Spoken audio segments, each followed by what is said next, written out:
गणेशोत्सव काळात फुलांना चांगली मागणी असते, मात्र सध्या बाजारात आर्टिफिशियल फुलांची मोठ्या प्रमाणात विक्री होत असल्यानं शेतकऱ्यांना याचा मोठा फटका बसतोय।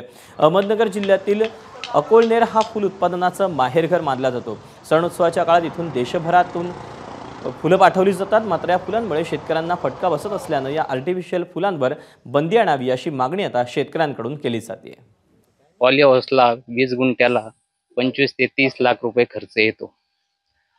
पूर्वी खताच्या किमती भरपूर कमी होत्या, आता त्याच खताच्या किमती दुप्पट तिप्पट किंमत वाढलेली आहे। त्यामुळे उत्पादन कमी आणि खर्च जास्त, त्यामुळे शेतकऱ्यांचा ताळमेळ बसत नाही। कृत्रिम फुलं आल्यापासून या फुलांना मागणी कमी झाली आहे, त्यामुळे शेतकरी तोट्यात चाललेला आहे। पुढे कोणत्या एक फुलाला किंवा काही आजार राहिला नाहीये। सर्व प्रकारचे बाहेरचे कृत्रिम फुलं येऊ राहिलेत। त्या कारणामुळे आमच्या शेतासाठी काहीच कोणत्याही प्रकारचे प्रॉफिट भेटत नाही। एबीपी माझा, उघडा डोळे बघा नीट।